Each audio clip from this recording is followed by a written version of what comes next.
नमस्ते और हमारी आज की इस विस्तृत चर्चा में सभी सुनने वालों का स्वागत है। मैं आज शुरुआत एक बहुत ही मशहूर कहानी से करना चाहूंगी। साल 2005 में स्टीव जॉब्स ने स्टैनफोर्ड यूनिवर्सिटी में एक भाषण दिया था। अरे हाँ, वो दीक्षांत समारोह वाला भाषण बहुत ही लोकप्रिय है वो। बिल्कुल। उस भाषण में उन्होंने दुनिया को एक सलाह दी थी। उन्होंने कहा था कि तुम्हें वो खोजना ही होगा जिससे तुम प्यार करते हो, अपने जुनून का पीछा करो। मतलब फॉलो योर पैशन। ये लाइन तो जैसे करियर सलाह का गोल्ड स्टैंडर्ड बन गई है ना? सुनने में ये इतनी प्रेरणादायक लगती है कि आज भी लाखों लोग इसे अपना आदर्श मानते हैं। लेकिन, और ये एक बहुत बड़ी बात है, अगर हम स्टीव जॉब्स के खुद के शुरुआती जीवन को देखें तो एक बहुत ही अजीब सच्चाई सामने आती है। बिल्कुल, सच्चाई ये है कि अगर युवा स्टीव जॉब्स ने खुद अपनी इस सलाह को माना होता तो आज एप्पल नाम की कोई कंपनी वजूद में ही नहीं होती। सही कहा, क्योंकि उस समय उनका जुनून कंप्यूटर या तकनीक तो बिल्कुल नहीं था। वे तो ज़ेन बौद्ध धर्म और पश्चिमी इतिहास के दीवाने थे। हाँ, कंप्यूटर तो बस एक छोटा सा शौक था जिसे उन्होंने जल्दी पैसे कमाने के लिए एक तरह से इस्तेमाल किया था। तो असल में आज के समय की सबसे लोकप्रिय करियर सलाह यानी अपने जुनून का पीछा करो अक्सर पूरी तरह से भ्रामक होती है, और हमारी आज की इस चर्चा का मुख्य स्रोत इसी विचार पर आधारित है। जी हाँ, कैल न्यूपोर्ट की किताब so good they can't ignore you, जिस पर आज हम गहराई से बात कर रहे हैं, इसी धारणा को पूरी तरह से पलट देती है। न्यूपोर्ट का स्पष्ट मानना है कि ये सलाह न सिर्फ गलत है बल्कि काफी खतरनाक भी हो सकती है। खतरनाक मतलब वो ये मानते हैं कि पैशन कोई ऐसी चीज नहीं है जिसे खजाने की तरह कहीं ढूंढना है। एकदम सही। पैशन तो एक स्वाभाविक परिणाम है। ये लंबे समय तक किसी काम में महारत और विशेषज्ञता हासिल करने के बाद धीरे धीरे विकसित होता है। अगर कोई सिर्फ इस इंतजार में बैठा रहे कि किसी दिन उसे अपना सच्चा जुनून मिल जाएगा तो वो शायद जीवन भर भटकता ही रहेगा। और यही तो इस किताब की सबसे बड़ी खूबी है। ये हमारी पुरानी सोच को चुनौती देती है। हमारी आज की इस इन-डेप्थ चर्चा का मिशन ही ये समझना है कि एक सफल करियर और असली पैशन जादुई तरीके से नहीं मिलते हैं। ये दोनों कड़ी मेहनत और सही कौशल बनाने से हासिल होते हैं। चलिए इसे थोड़ा विस्तार से समझते हैं। सबसे पहले हमें उस माइंडसेट को समझना होगा जो लोगों को इस जाल में फंसाती है। बिल्कुल, इस जाल की जड़ में जो सोच है उसे किताब में पैशन माइंडसेट कहा गया है। जब कोई इंसान इस माइंडसेट के साथ अपने करियर की शुरुआत करता है तो उसका पूरा ध्यान सिर्फ इस बात पर होता है कि दुनिया या उसका काम उसे क्या दे रहा है। मतलब वो लगातार खुद से यही पूछता रहता है कि क्या ये नौकरी मुझे खुश कर रही है, या क्या मुझे हर दिन काम पर जाने में मजा आ रहा है। हाँ, और यही सबसे बड़ी समस्या है। जब किसी का पूरा ध्यान सिर्फ इस बात पर हो कि उसे क्या नहीं मिल रहा है तो वो अपने काम की हर छोटी छोटी खामी को बहुत बड़ा मान लेता है। जैसे अगर किसी दिन दफ्तर में बॉस ने किसी गलती पर टोक दिया या कोई प्रोजेक्ट थोड़ा उबाऊ लगने लगा तो वो इंसान तुरंत ये नतीजा निकाल लेता है कि ओह, शायद ये मेरा पैशन नहीं है, मुझे कुछ और ढूंढना चाहिए। बिल्कुल। और इसी वजह से लोगों के करियर में बहुत ज्यादा अस्थिरता आने लगती है। लोग बस एक नौकरी से दूसरी नौकरी में छलांग लगाते रहते हैं, इस उम्मीद में कि अगली नौकरी उनका सच्चा पैशन होगी। ये तो बिल्कुल वैसा ही है जैसे कोई इंसान किसी रिश्ते में हो और हर दिन सुबह उठकर सिर्फ एक ही बात सोचे कि क्या ये व्यक्ति मुझे आज पूरी तरह से खुश कर रहा है। अरे वाह, ये एनालॉजी बहुत सटीक है ना? बिना एक बार भी ये सोचे कि वो खुद उस रिश्ते में क्या योगदान दे रहा है। जाहिर है अगर फोकस सिर्फ लेने पर हो तो वो रिश्ता बहुत जल्दी टूट जाएगा। करियर का बाजार पूरी तरह से निर्मम होता है। बाजार को किसी की खुशी से कोई मतलब नहीं है। उसे सिर्फ इस बात से मतलब है कि कोई व्यक्ति क्या मूल्य चुका सकता है। और इसीलिए शायद लेखक इस पैशन माइंडसेट के विकल्प के रूप में एक नया विचार पेश करते हैं जिसे उन्होंने क्राफ्ट माइंडसेट कहा है। यहाँ सबसे दिलचस्प बात यह है कि क्राफ्ट माइंडसेट में सवाल पूरी तरह से बदल जाता है। यहाँ कोई ये नहीं पूछता कि ये काम मुझे क्या दे रहा है, बल्कि वो खुद से पूछता है कि मैं अपने काम में कितना अच्छा बन सकता हूँ। हाँ, तो फोकस पूरी तरह से खुद के काम की गुणवत्ता पर आ जाता है। हाँ, इंसान ये सोचना छोड़ देता है कि काम उसे कैसा महसूस करा रहा है। वो अपना सारा ध्यान अपने कौशल को लगातार बेहतर बनाने में लगा देता है। काम की मुश्किलों से भागने के बजाय उन्हें एक अवसर की तरह देखता है। जैसे एक मूर्तिकार पत्थर की हर चोट से अपनी कला को निखारता है। बिल्कुल। और जब कोई लगातार अपने हुनर को सुधारता है तो बाजार में उसकी कीमत बढ़ती है ना? बिल्कुल। काम इतना बेहतरीन हो जाता है कि लोग उसे इग्नोर कर ही नहीं सकते। और जब लोग तारीफ करते हैं, सम्मान देते हैं, तब उस काम को करने में मजा आने लगता है। और वहीं से असली पैशन खुद ब खुद जन्म लेता है। ये बहुत ही तार्किक लगता है। जब हम बार बार हार रहे होते हैं तब हमें वो काम कभी पसंद नहीं आता, लेकिन मास्टर बनने पर लगाव बनी जाता है। एकदम सही। लेकिन यहाँ एक बहुत ही व्यावहारिक सवाल उठता है।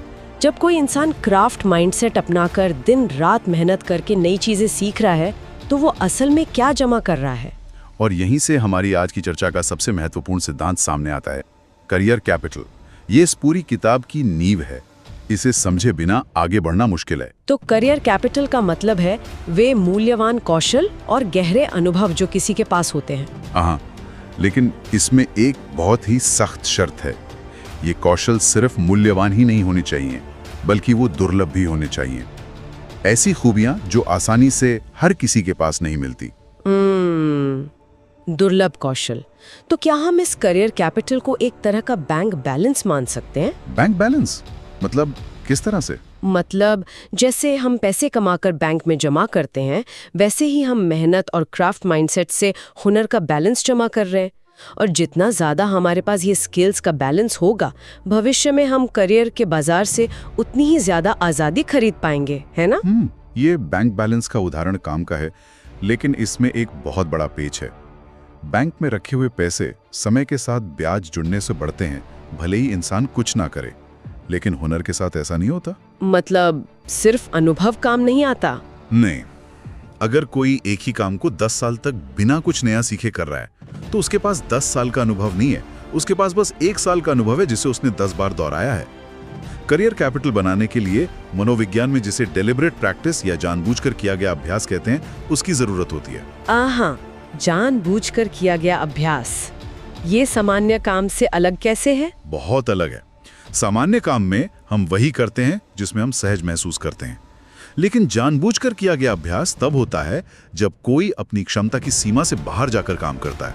वो मुश्किल काम चुनता है और दूसरों से ईमानदार प्रतिक्रिया मांगता है। मतलब ये प्रक्रिया काफी असहज और मानसिक रूप से थका देने वाली होती होगी। बिल्कुल, जैसे एक संगीतकार जो सिर्फ वही धुनें नहीं बजाता जो उसे अच्छी तरह आती हैं, बल्कि वो उस कठिन धुन को बार बार बजाता है जहां उसकी उंगलियां अटक जाती हैं। यही असहजता दुर्लभ कौशल पैदा करती है। और जो कौशल दुर्लभ है, उसी की बाजार में असली कीमत है। ये बात बहुत गहरी है। हमें दर्द और असहजता से भागने के बजाय उसे अपनाना होगा। एकदम सही। तो जब किसी के पास ये करियर कैपिटल इकट्ठा हो जाता है, तो इसका इस्तेमाल कैसे होता है?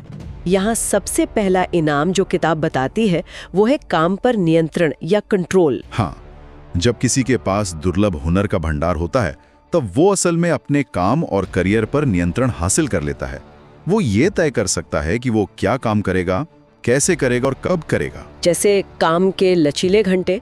अगर कोई अपने काम में इतना अच्छा है कि कंपनी उसके बिना संघर्ष करेगी, तो वो आसानी से कह सकता है कि मैं हफ्ते में सिर्फ 4 दिन काम करूंगा या मैं घर से काम करूंगा। और कंपनी को उसकी बात माननी भी पड़ेगी। इसके अलावा रचनात्मक स्वतंत्रता और बेहतर आमदनी भी इसी नियंत्रण का हिस्सा है। लेकिन यहाँ एक बहुत बड़ा खतरा भी छिपा है। कैसा खतरा? अगर कोई बिना पर्याप्त करियर कैपिटल जमा किए ही इस तरह के नियंत्रण की मांग करने लगे, तो वो बुरी तरह सफल हो सकता है।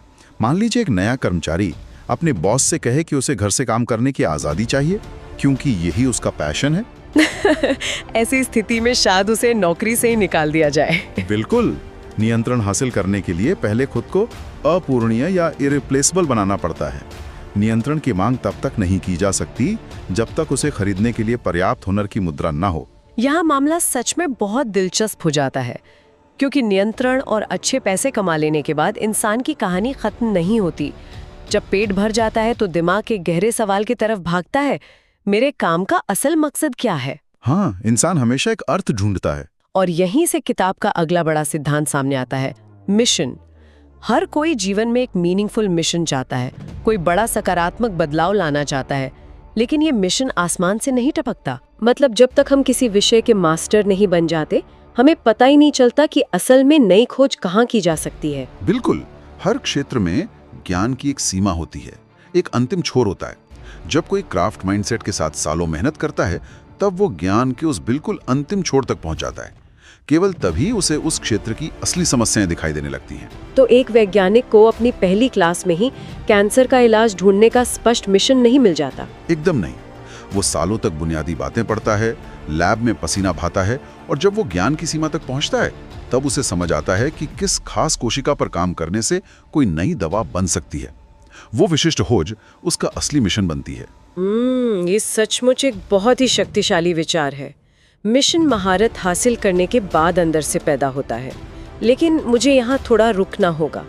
ये पूरी थ्योरी सुनने में बहुत ही तार्किक लगती है, लेकिन क्या दुनिया के हर प्रोफेशन पर इसे आंख बंद करके लागू किया जा सकता है? इससे एक महत्वपूर्ण सवाल खड़ा होता है, और किसी भी स्रोत का विश्लेषण तब तक पूरा नहीं होता जब तक हम उसकी कमियों पर निष्पक्ष रूप से चर्चा न करें। हाँ, क्योंकि मुझे लगता है कि कुछ लोगों को ये विचार बहुत कठोर लग सकता है, खासकर जो क्रिएटिव फील्ड्स में है, जैसे आर्ट या म्यूजिक। क्या वहाँ ऐसा नहीं होता कि पैशन पहले आता है और स्किल्स बाद में? ये एक बहुत ही जायज चुनौती है, और हमारे स्रोत में भी इस बात को स्वीकार किया गया है कि किताब की ये एक सीमा है। मतलब एक लेखक जो लगातार रिजेक्ट होने के बाद भी लिखता रहता है, बिना पैशन के वो इतने सालों का संघर्ष कैसे सहेगा? बिल्कुल। न्यूपोर्ट का तर्क बहुत स्ट्रांग है, जो शायद कला जगत के लोगों को पसंद ना आए। क्रिएटिव प्रोफेशंस में सफलता का कोई तय रास्ता नहीं होता। वहाँ कोई सीढ़ी नहीं है जिस पर चढ़कर करियर कैपिटल जमा किया जा सके।